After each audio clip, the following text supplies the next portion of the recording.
Bismillahirrahmanirrahim. Assalamualaikum warahmatullahi wabarakatuh. Innal hamdalillahi nahmaduhu wa nasta'inuhu wa nastaghfiruh wa na'udzu billahi min shururi anfusina wa min sayyiati a'malina.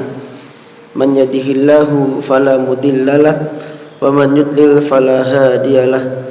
Asyhadu an la ilaha illallah wahdahu la syarikalah wa asyhadu anna Muhammadan abduhu wa rasuluh. Allahumma salli wa sallim ala nabiyyina Muhammad wa ala alihi wa ashabihi wa man tabi'ahum ila yaumiddin. Amma ba'du.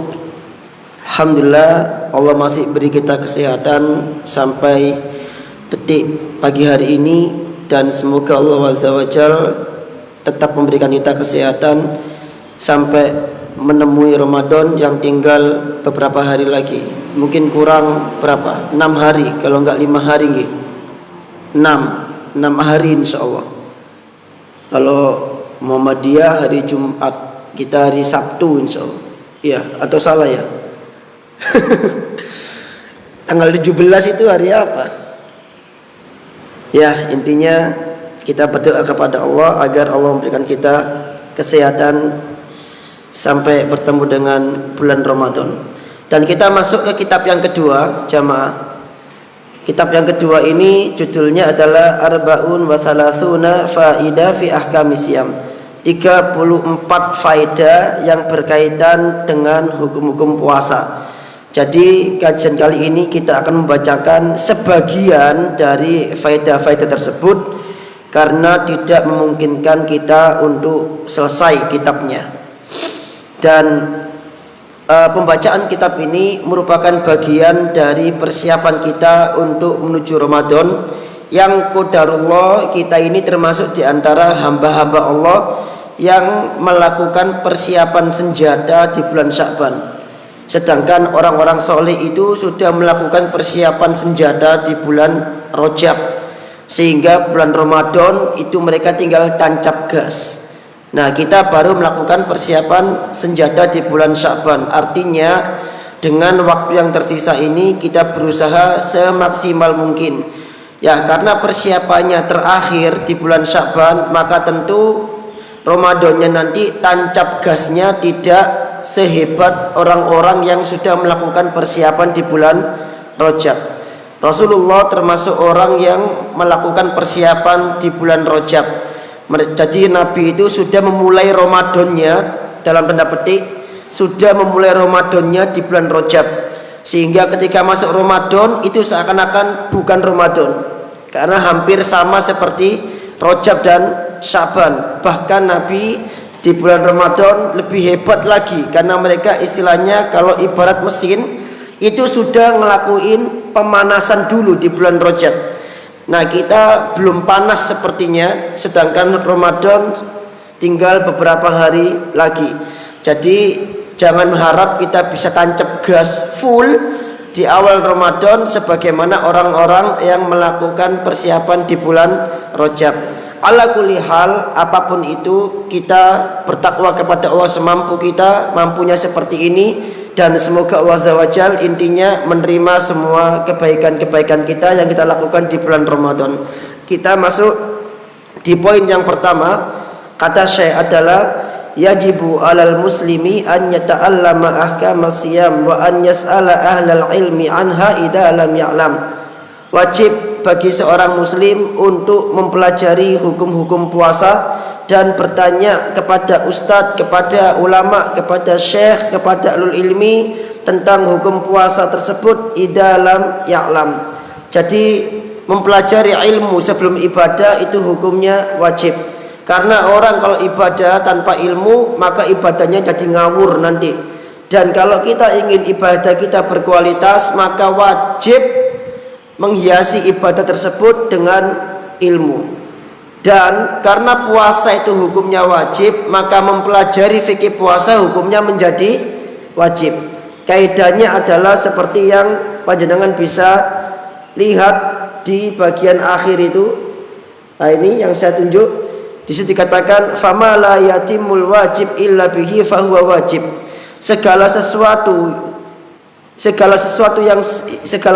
yang kewajiban tersebut tidak bisa sempurna kecuali dengan mempelajarinya, kecuali dengan sesuatu tersebut, maka mempelajari sesuatu tersebut hukumnya menjadi wajib. Tak ulangi lagi.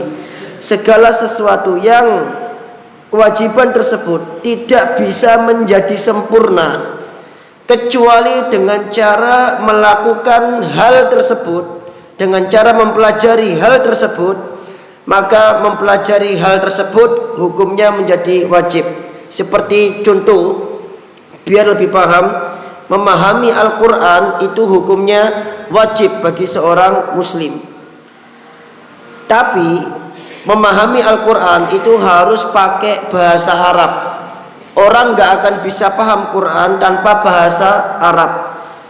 Karena orang gak bisa paham Quran kecuali pakai bahasa Arab, maka hukum belajar bahasa Arab menjadi wajib.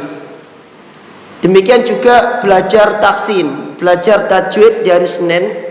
Kalau pengumuman kita itu hukumnya sunnah, tapi kalau kita masuk ke dalam fikih, maka itu fardu ain. Wajib bagi setiap orang mempelajari tajwid, mempelajari tahsin. Kenapa? Karena membaca Al-Quran dengan baik dan benar itu hukumnya wajib.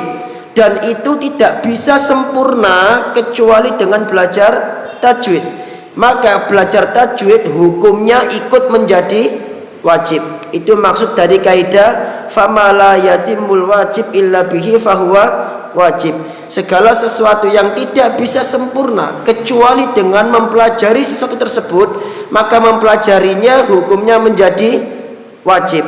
Sehingga seorang muslim wajib untuk belajar hukum-hukum puasa dan tanya kalau misalkan tidak mengetahui.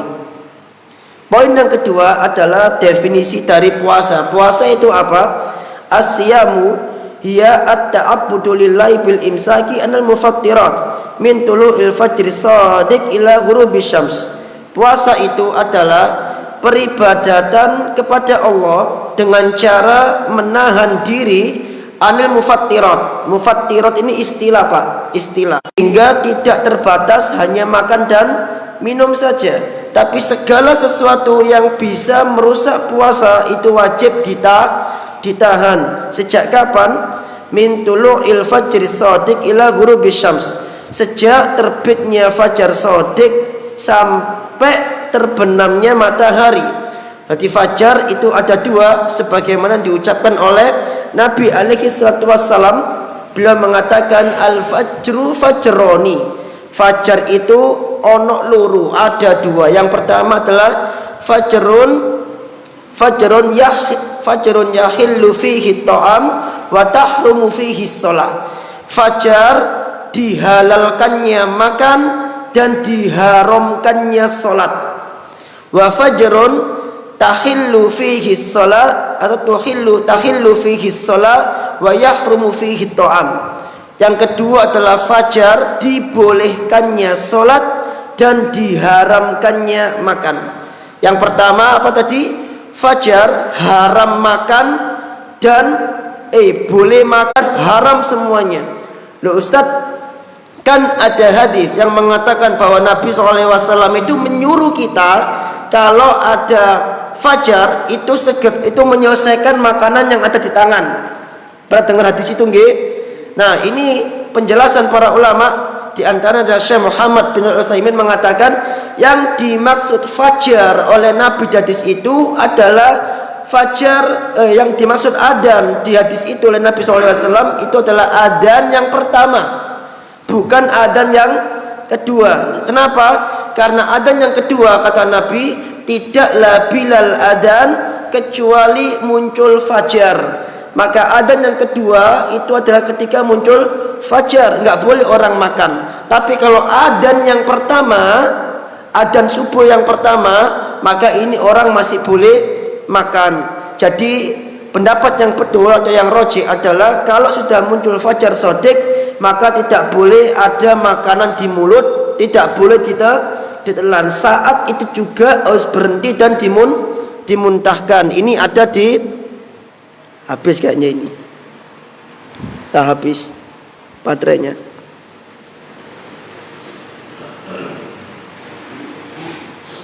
Penjelasan ini ada di dalam kitab Fathul Jalali wal Ikram Syarah Bulughil Maram karya Syekh Muhammad bin Shalih Al Utsaimin.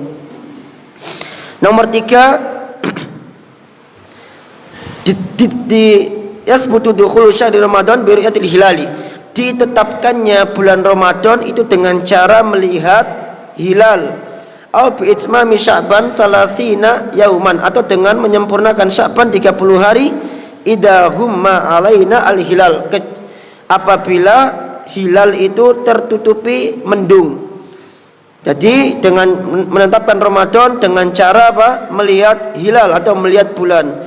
Wala yajuzu al-amalu bil hisabat wahdaha fi i'timadi dukhuli syahr, dan tidak boleh menggunakan al-hisab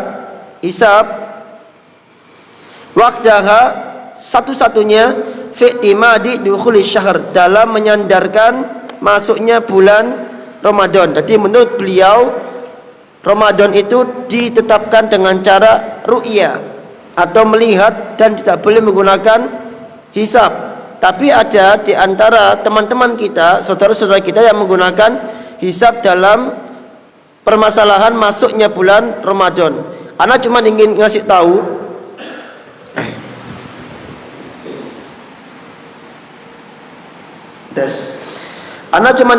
tahu masalah ini, bahwasanya masalah ini adalah masalah perdebatan yang tidak akan pernah ada akhirnya sampai hari kiamat. Selamanya akan berdebat hisab ru'ya.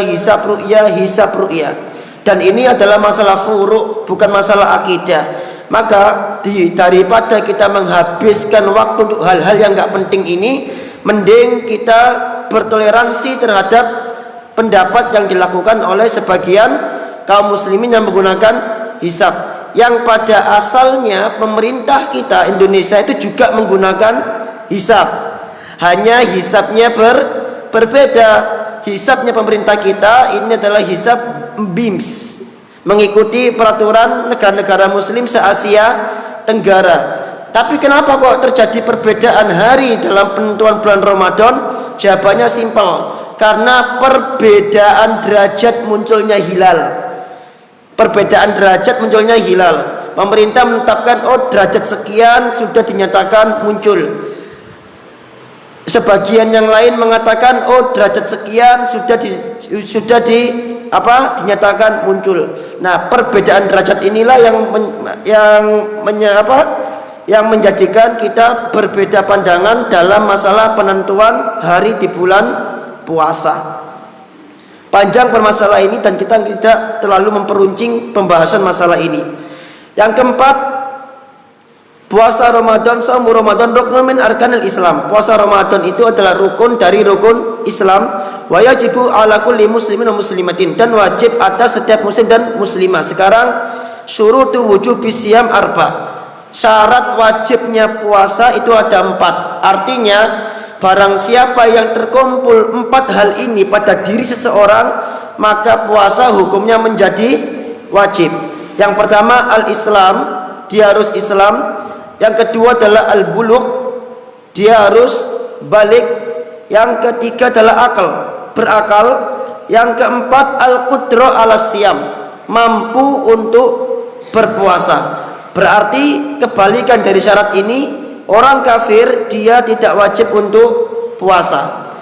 Anak-anak yang belum balik dia tidak wajib untuk puasa.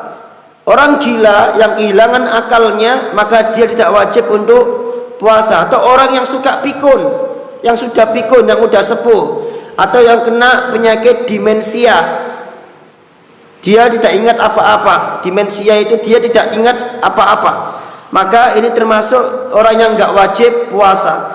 Atau orang yang tidak mampu puasa, seperti orang yang sakit, orang yang sudah tua, orang yang enggak mampu puasa, maka dia tidak wajib untuk puasa. Di sini meskipun syarat puasa itu balik, tetap anak-anak itu diperintahkan untuk berpuasa. Dan ini sudah menjadi adatnya para sahabat Al-Imam Bukhari, dia punya kitab, dia punya bab dalam sahihnya, judulnya adalah Siyamus Sibyan, puasanya anak kecil. Dan beliau membawakan riwayat dari para sahabat bahwasanya anak-anak di zaman itu sudah mulai berpuasa meskipun masih balik. Riwayat itu adalah ucapan Ibnu Umar yang mengatakan waihak wasibyanuna siyamun, waihak wasibyanuna siyamun fadarabahu thamanin. Celaka engkau, bahkan anak-anak kecil kami itu puasa. Kemudian Ibnu Umar mencambuknya 80 kali. Kok dicambuk, Ustaz? Jadi ceritanya di bulan Ramadan, di masa itu Ibnu Umar ini menjumpai orang tua yang mabuk di siang hari bulan Ramadan. Mabuk di siang hari di bulan Ramadan. Maka Ibnu Umar mengatakan, anak-anak kecil kami saja puasa, kok kamu malah mabuk di siang hari bulan Ramadan? Maka Ibnu Umar mencambuk dia 80 kali, karena hak untuk meminum khamar itu cambuk 80 kali. Kalau dia ngulang sampai 3 kali, maka dia dibunuh, dihukum mati. Masyarakat kita udah berapa kali ngulang minum khamar itu.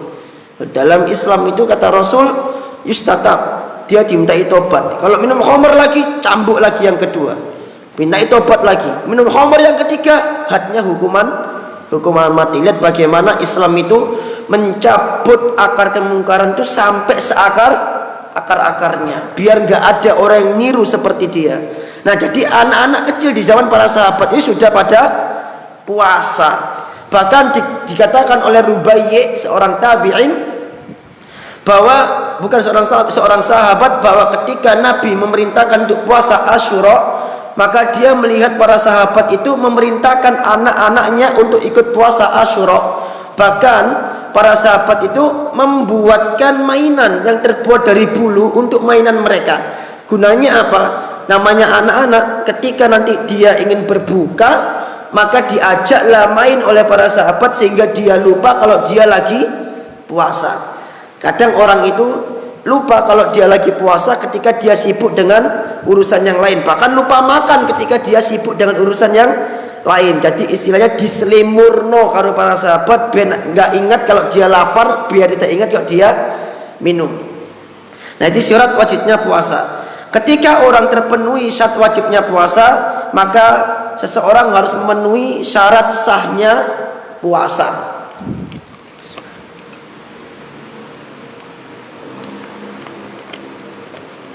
Agar dikatakan sah, maka dia harus memenuhi syarat sah puasa. Yang pertama adalah Islam.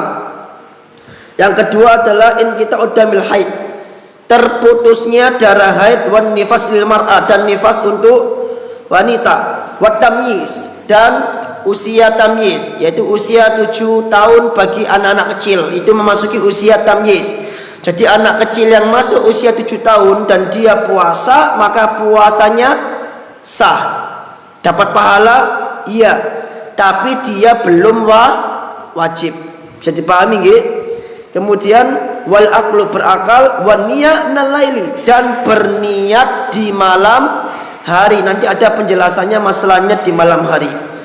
Yang ketujuh, rukun puasa. Yang pertama adalah niat, yang kedua al-imsaku anil mufattirat min tulu'il fajr shadiq ila ghurubi syamsi. Sebagaimana definisinya, rukun puasa adalah menahan diri dari segala hal yang membatalkan puasa atau merusak puasa, min tulu'il fajr shadiq, sejak terbitnya fajar shadiq sampai terbenamnya matahari. Yang ketujuh, tentang masalah niat. An-niyatu wa hiya azmul qalbi alal fi'li. Ini definisi niat, jamaah.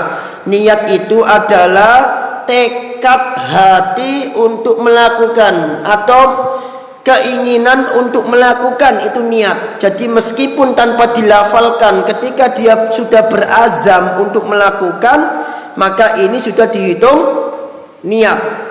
Tamam. Syartun li sihhati siyamil fardu, sebagai syarat sah puasa wajib. wala yatalaffat biha, dan tidak dilafalkan, wa yanwiha min ayyi juz'in minal laili walau qabla al-fajri bilahdatin, dan dia meniatkan puasa tersebut kapanpun di malam hari, meskipun sejenak atau sebentar sebelum fajar shadiq. Jadi perhatikan, ini penting sekali, bedakan antara puasa wajib dengan puasa sunnah. Kalau puasa wajib, batas maksimal untuk niat itu adalah sebelum fajar shadiq. Kalau ada orang lupa niat sampai kelewatan fajar shadiqnya, maka puasa dia pada hari itu tidak sah. Karena syarat dari puasa Ramadan itu niatnya di malam hari sampai fajar shadiq. Berbeda dengan puasa sunnah. Kalau puasa sunnah batasnya sampai waktu zawal. Waktu sebelum duhur, dengan syarat dia belum melakukan pembatal puasa. Misalkan dia subuh kemudian dia belum makan, belum berjima, belum haid dan lain sebagainya, kemudian dia niat puasa di jam 11, boleh apa enggak? Boleh apa enggak? Boleh, karena puasa sunnah. Tapi puasa wajib, maka dia harus melakukan tabiid di malam hari, harus dilakukan di malam hari atau sebelum masuknya waktu fajar. Bawahnya itu wa yakfi man yasumu Ramadan niyatu siyami inda dukhuli syahri fi awwali walau bayyatan niyata kulla lailatin fa huwa ahwat wa afdal. Dan cukup bagi seseorang yang mau puasa Ramadan itu niat puasanya di awal masuk bulan Ramadan. Hari pertama bulan Ramadan itu dia sudah niat untuk puasa sebulan. Walau bayatan niyata kulla lailatin fa huwa ahwat wa afdal. Kalau seandainya dia berniat setiap malam, di setiap malam bulan Ramadan, tiap hari niat, Selasa niat lagi, Rabu niat lagi, fahuwa akhwat wa afdol, maka itu lebih hati-hati dan lebih utama. Jadi masalahnya ini ada dua pendapat jamaah. Yang pertama, seseorang cukup berniat satu kali selama sebulan. Di hari pertama bulan Ramadan, ya Allah saya niat puasa Ramadan selama sebulan. Seandainya hari kedua dia enggak niat, hari ketiga dia enggak niat, hari keempat dia enggak niat, ini hukumnya sah puasanya menurut pendapat Imam Malik. Jadi menurut pendapat Imam Malik, seseorang cukup berniat satu kali saja di awal bulan Ramadan. Tapi pendapat yang lain mengatakan, loh, tidak cukup satu kali. Seseorang itu harus berniat tiap malam. Loh, kenapa kok tiap malam? Karena puasa itu masing-masing harinya itu adalah ibadah dan mustaqillah, ibadah-ibadah yang tersendiri.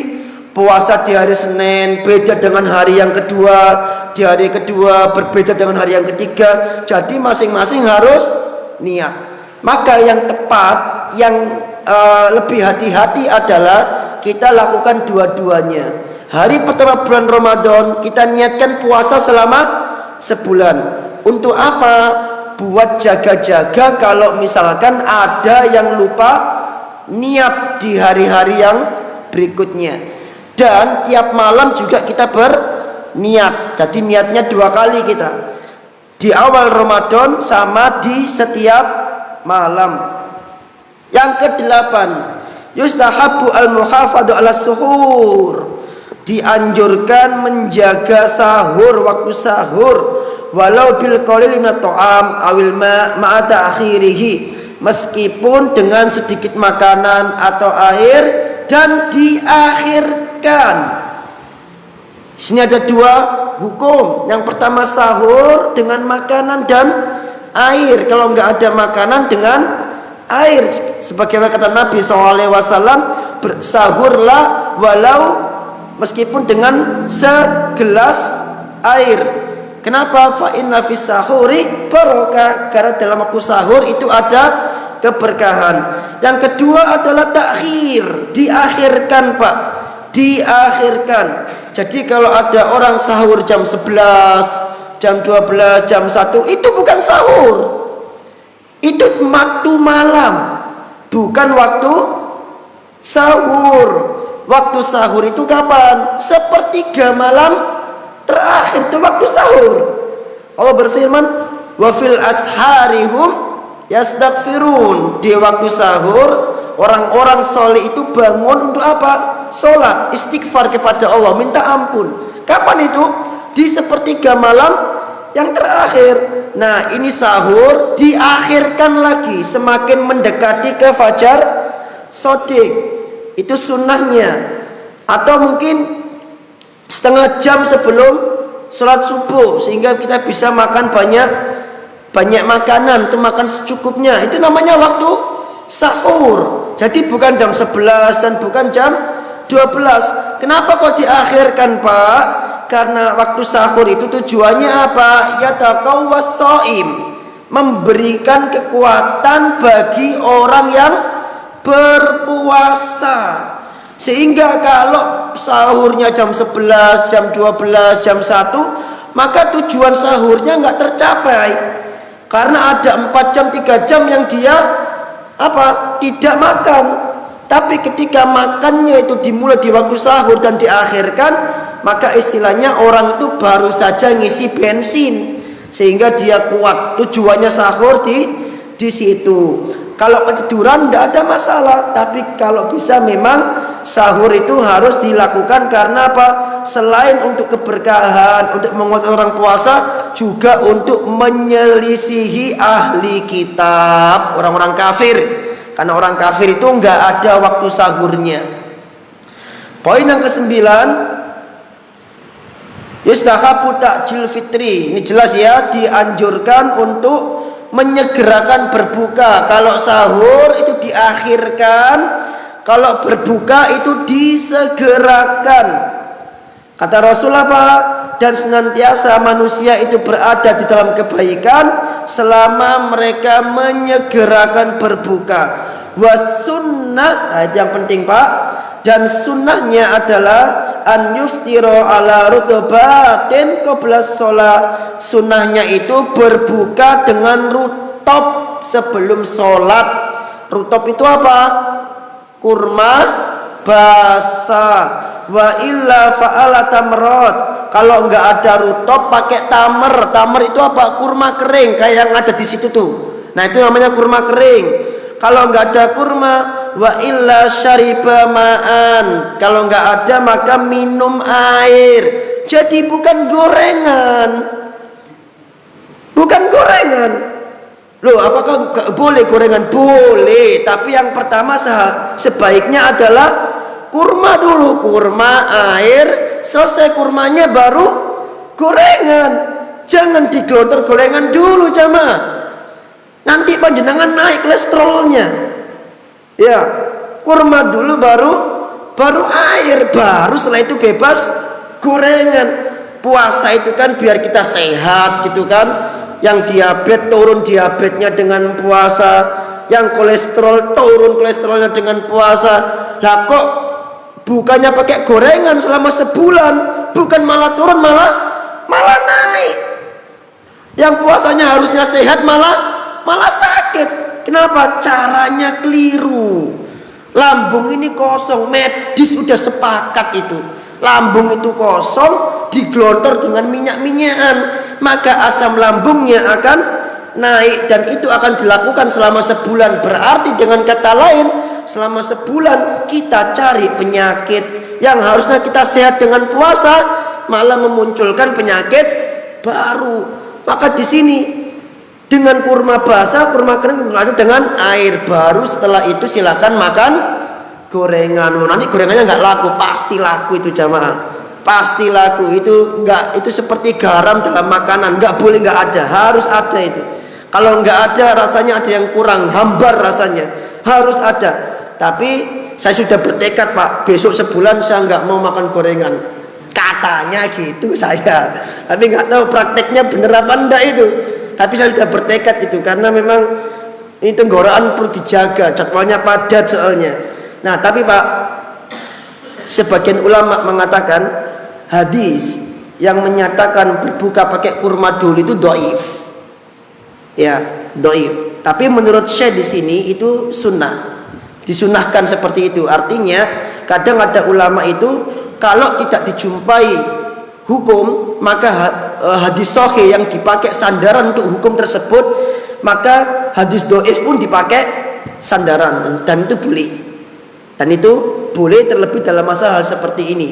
Tapi karena hadisnya dhaif, nggak ada yang sahih, sehingga sebagian ulama mengatakan yang benar adalah seseorang boleh berbuka dengan makanan apapun yang dia suka. Artinya tidak harus kurma.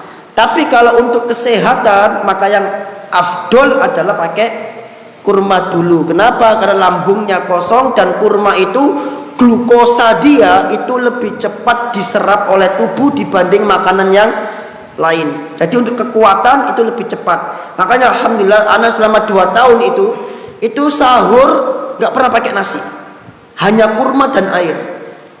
Dan itu memang sudah dijelaskan oleh para ahli bahwa bedanya apa? Nasi itu ngebikin antum lemes, ngebikin nggak kuat.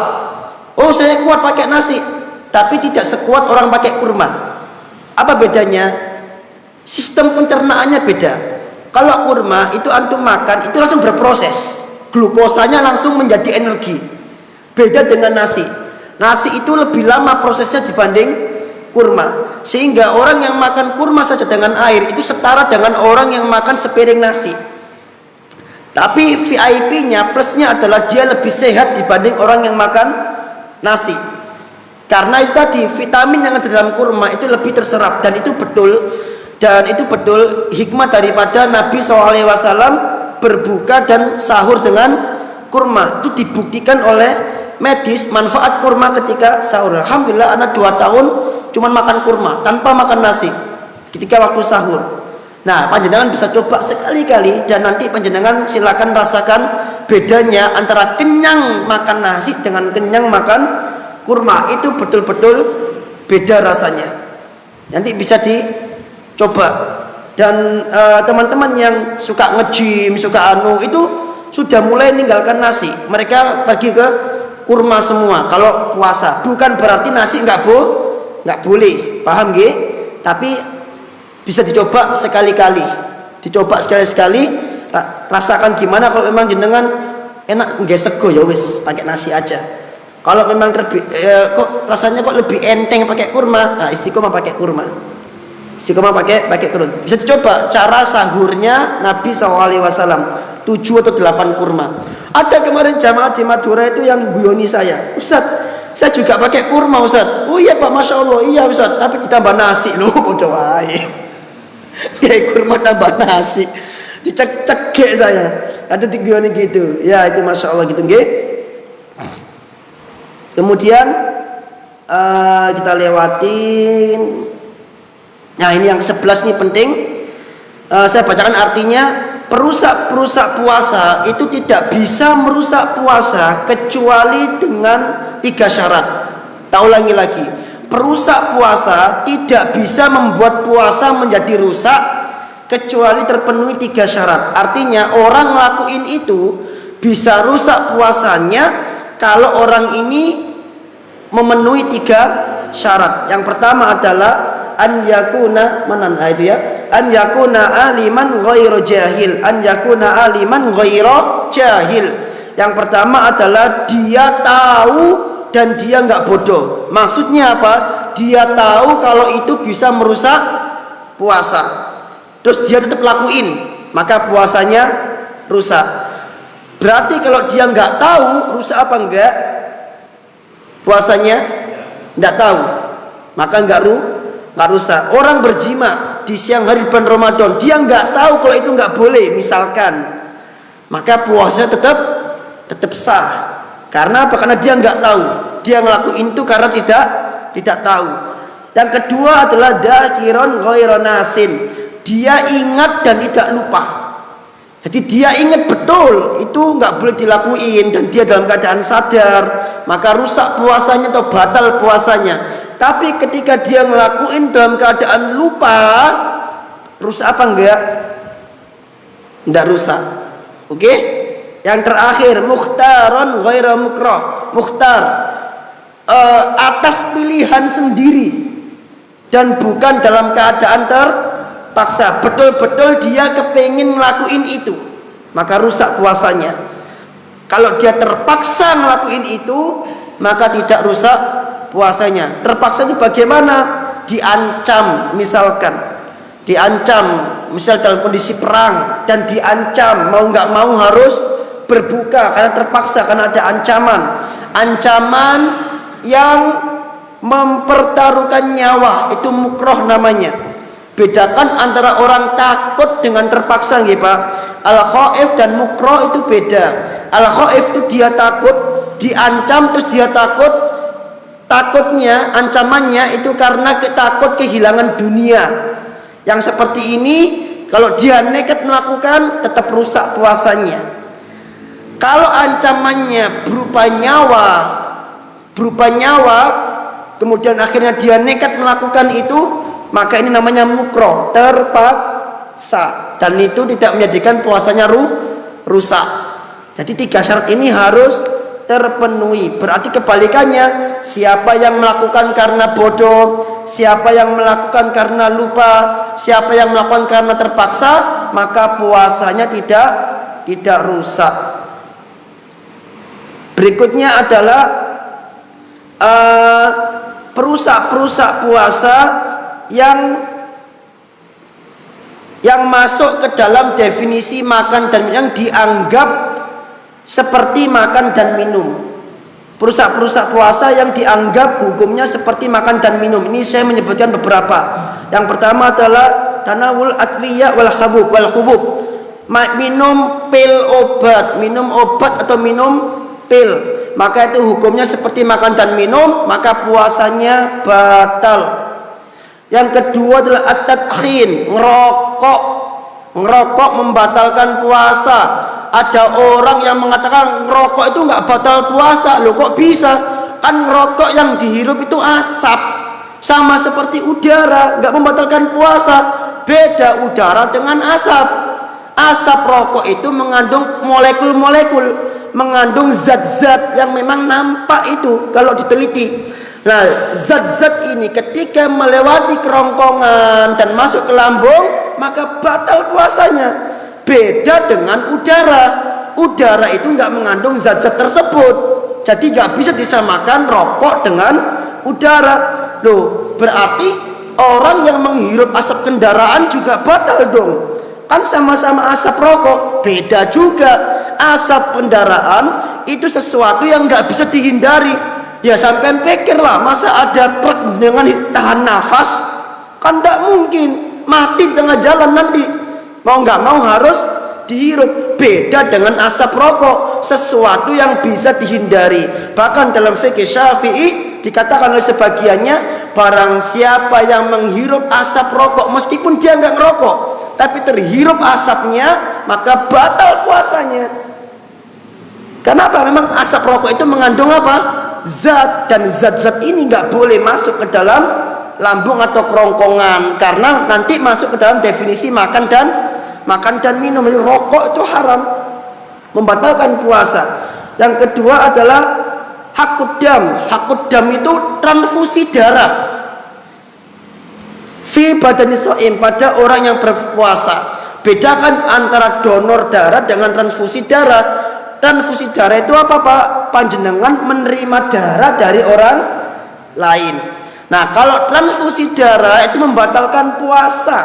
Kenapa? Karena darah, pada hakikatnya darah itu menyimpan sari-sari makanan, sehingga ketika darah dimasukkan ke dalam tubuh itu sama seperti kita memasukkan makanan dan minuman. Itulah kenapa transfusi darah itu membatalkan puasa. Yang kedua adalah al-ibr al-mughodiyah, infus makanan allati yustagna biha an ta'am wasyarab, yang bisa menggantikan makan dan minum. Di infus itu membatalkan puasa dengan syarat apa?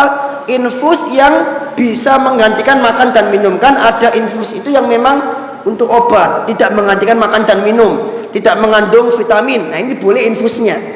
Tapi kalau infus itu mengandung vitamin dan dengan infus itu orang bisa menjadi kuat, maka ini membatalkan puasa.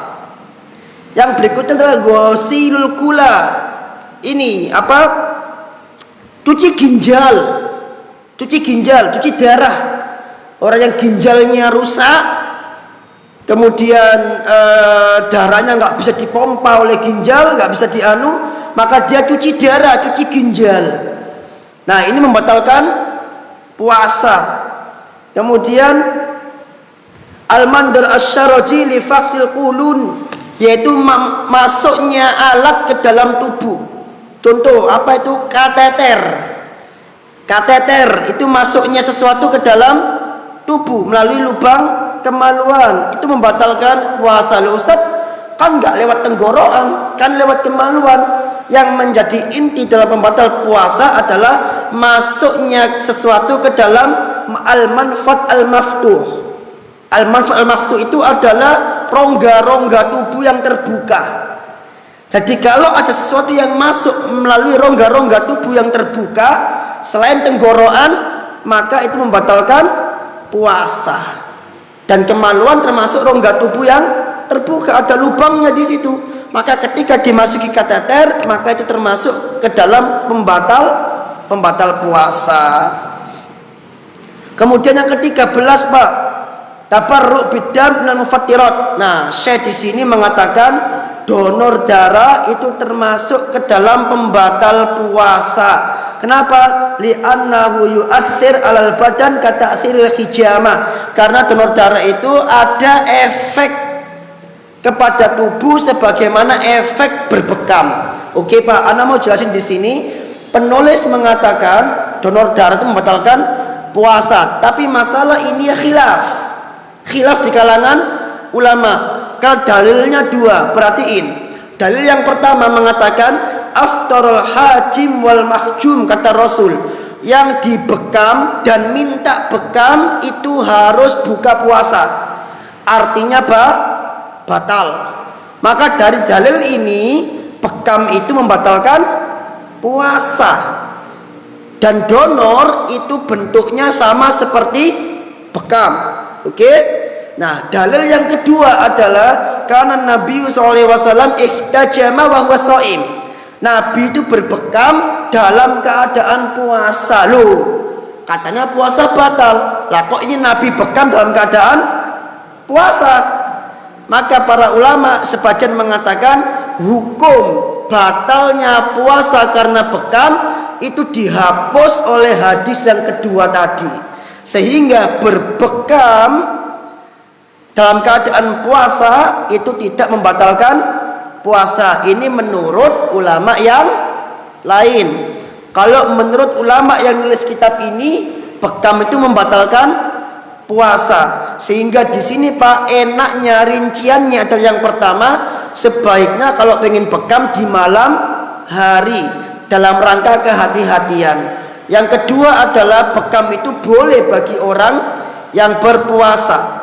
Yang ketiga, akan menjadi makruh kalau bekamnya itu justru melemahkan orang yang berpuasa. Donornya melemahkan orang yang berpuasa, hukumnya menjadi makruh. 4, akan menjadi haram kalau gara-gara donor, gara-gara bekam puasanya dibatalkan.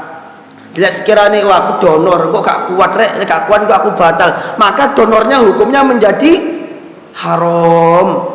Ngoten. Udah jam 6 insyaallah ya.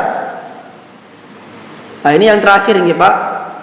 Poin yang ke-10, perkara-perkara yang tidak termasuk ke dalam pembatal puasa. Yang pertama adalah matmada walis istinsyak min ghairi mubalaghah. Kumur-kumur dan istinsyak tanpa berlebih-lebihan itu tidak termasuk ke dalam pembatal puasa. Ustaz, kalau ketelan gimana Ustaz? Ketelan. Kalau nggak sengaja ketelan maka puasanya sah. Tapi jangan diicip dikit-dikit. Sidik-sidik aja, kelelekan. Nah, itu beda urusannya. Maka itu batal puasanya. Kalau nggak sengaja itu boleh. Tapi kalau diicip-icip dicedek na tenggorokan, lo ketelan. Nah itu namanya bukan nggak sengaja, tapi sengaja nelan, maka batal puasanya. Qatrul ain, obat tetes mata.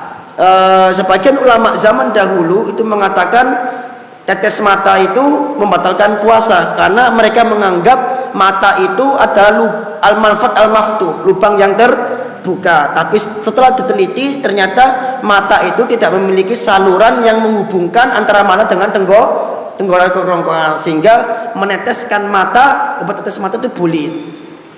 Qatrul udun, obat tetes telinga itu juga boleh, tapi ada batasannya dalam fikih Syafi'i, dan itu memang ketat sekali fikih Syafi'i itu. Tapi intinya obat tetes telinga itu boleh. Ghuslul udun, mencuci telinga itu juga boleh.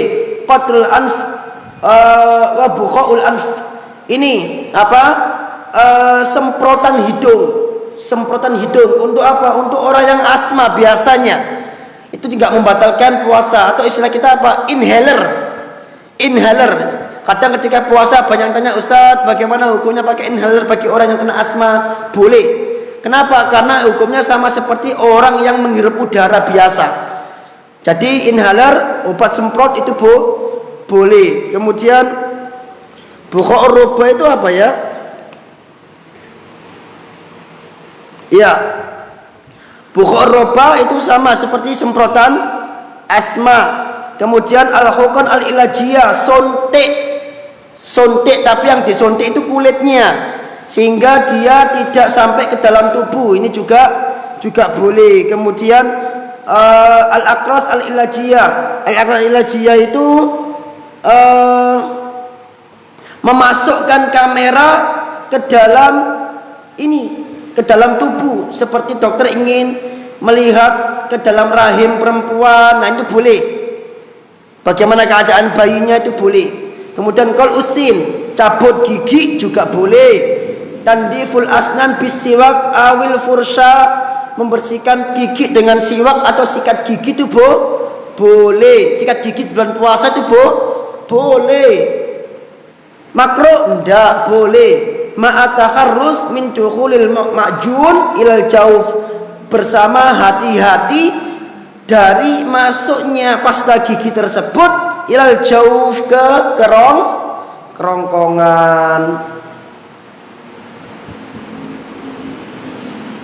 Ini dawaul gharghara idalam ya batali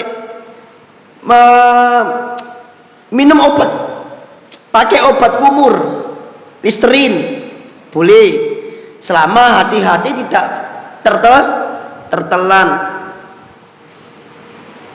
Terus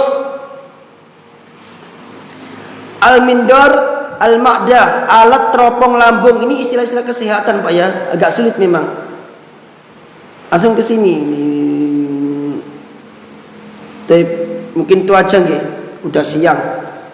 Ini masih banyak poin-poinnya, cuman yang jelas panjenengan bisa belajar atau mencari di dalam Google, dan ini masih ada pembahasan yang lain tentang fidyah, tentang safar, tentang masih ada rincian-rincian yang lain, dan bagus sekali ya. Ini ada al-iktisal lis-shaim jaiz, mandi bagi orang berpuasa itu boleh. Yang 14 ini apa? Ibtila usaim riqahu la yusdu siyam, menelan ludah bagi orang yang berpuasa itu tidak merusak puasa, walau kathura, meskipun banyak. Hati panjenengan ludah dikumpulkan banyak ditelen, ya apa ya dan boleh. Meskipun sebagian ulama mengatakan makruh hukumnya, kalau mengumpulkan ludah ditelan hukumnya makruh. Tapi ya ngapain juga loh, kok kayak orang kerjaan ngumpulkan ludah ditelan loh, ngapain juga kan gitu ya, kayak orang kerjaan. Orang puasa itu kan fokus ibadah lah, kok ini malah ngerjain ngumpulin ludah telan ngapain ya. Tapi boleh menelan ludah. Nah yang nggak boleh adalah bulgom. Lakin idakana bulgoman golidon kan nukhoa fala yabalahu as-shaim, kalau dahak dan dahaknya itu banyak, maka janganlah seorang yang puasa itu menelannya. Ada rinciannya Pak, begini. Kalau dahaknya itu belum mencapai kerongkongan, maka ditelan boleh karena belum mencapai kerongkongan. Tapi kalau dahaknya sudah dikeluarkan mencapai mulut, maka tidak boleh ditelan dan harus dikeluarkan. Itu rinciannya. Kalau masih sampai kerongkongan, kan kadang ada orang kan gini, nah gitu kan, mengeluarkan dahak. Ketika sampai ke mulut, maka nggak boleh ditelan, harus dikeluarkan.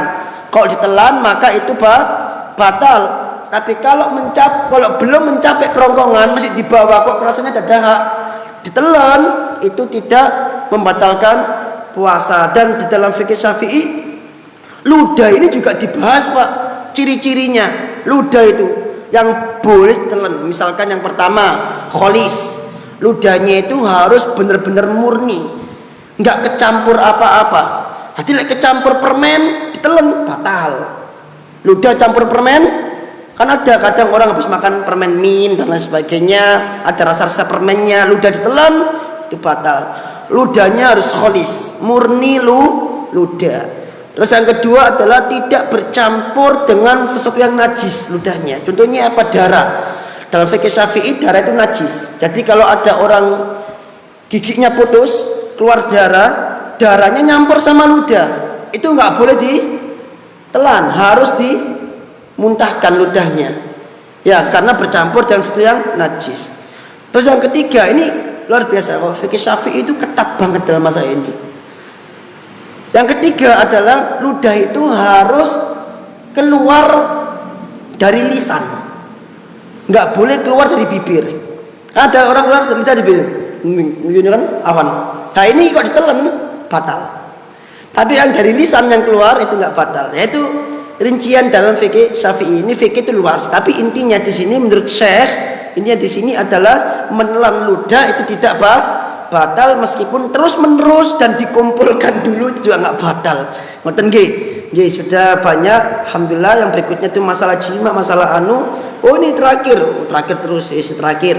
Mencicipi makanan, tadawuk atau lil haja. Mencicipin makanan dengan syarat atau syaratnya nggih, dengan syarat bi an yaj'alahu ala tarfil lisan, dengan cara meletakkannya di ujung lidah. Di sini. Nggak boleh di dalam. Oh dalam berarti bukan nyicip lagi, tapi cari kesempatan taruh di ujung lidah dan kemudian setelah terasa dimuntahin. Nggak boleh jadi nih. Nah ini nggak boleh, batal, bukan nyicip itu. Di ini muntahin. Itu syaratnya. Di sini ada ini ya. Wa thumma yukhrijuhu min famihi la yabtali' minhu syai'an ya. Kemudian mengeluarkan dari mulutnya dan tidak ditelan sedikit pun. Nah, yang orang nggak tahu kan pokoknya nyicip itu boleh, akhirnya ditelan. Nah, itu batal puasanya. Nyicip itu boleh dengan syarat apa? Di ujung lidah dan tidak ditelan. Ngoten nggih. Nah, itu alhamdulillah, semoga bermanfaat. Kurang lebihnya mohon maaf. Kita akhiri dulu. Subhanakallahumma bihamdika asyhadu an la ilaha illa anta astaghfiruka wa atubu ilaik. Assalamualaikum warahmatullahi wabarakatuh.